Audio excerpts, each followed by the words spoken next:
40వ division. ఇక్కడ రోడ్లు ఇక్కడ ప్యాచ్ వేయాలా, డ్రైనేజ్ సగం వేసారు, అది పూర్తి చేయలేదు. ఇక్కడికి వస్తే అవతలకి పోతేనేమో యూటర్న్ ఉంది, ఆ యూటర్ను తిరిగేటప్పుడు అక్కడ యాక్సిడెంట్లు అవుతున్నాయి. రోడ్డు ఇరుగ్గా ఉంది. అవతల పక్క కూడా హోటల్ ఉంది, అవన్నీ పెద్ద బోర్డు రోడ్డు మీదకు ఉంది. ఆ బోర్డును కూడా తొలగించాల్సిన అవసరం ఉంది. అట్లాగే యూటర్న్ తీసుకునేటప్పుడు కూడా ఇటు కూడా మొత్తం రోడ్డు పెంచి ఉంది కానీ రోడ్డు వేయలేదు. అదంతా రోడ్డు వేయాలా, సిమెంట్ రోడ్డు కానివ్వండి, బీట్ రోడ్డు ఏదన్నా ఒకటి డాంబర్ రోడ్డు కానివ్వండి, అది వేస్తే సరిపోదు. అప్పుడు మనకు యూటర్న్ తీసుకునే అయితే వెహికల్స్ ఉంటాయో వాటికి ఫ్రీగా ఉంటుంది, యాక్సిడెంట్లు కాకుండా ఉంటాయి.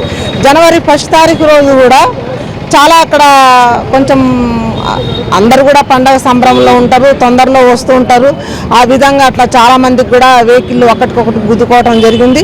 ఇప్పుడు కూడా సంక్రాంతి పండగ వచ్చేవాళ్ళు పోయేవాళ్ళు రద్దీ ఎక్కువగా ఉంది కాబట్టి అక్కడ ఇబ్బందిగా ఉంది, యాక్సిడెంట్లు అవుతున్నాయి. ఆటో తిరగటానికి ఆ యూటర్న్ అవతల కారు కానీ ఆటో కానీ తీసుకుంటుంటే ఇటు నుంచి వచ్చే ఆటోలకి వెహికల్స్కి బాగా ఇబ్బంది అవుతుంది. కాబట్టి మనం గతంలో కూడా ఇక్కడ ఒక ధర్నాలకు మనం నిరసన కార్యక్రమం తెలిపినాం. అట్లాగే కమిషనర్ గారికి కూడా ఒకసారి వినతి పత్రం ఇవ్వటం జరిగింది, కార్పొరేటర్ కూడా చెప్పడం జరిగింది. మొన్న కూడా మేము ఇక్కడ నిరసన కార్యక్రమం చేసిన రోజు కూడా కార్పొరేటర్ కలవటం వచ్చాడ నిలబడి చూడటం కూడా జరిగింది, కానీ ఎవరిలో కూడా స్పందన లేదు.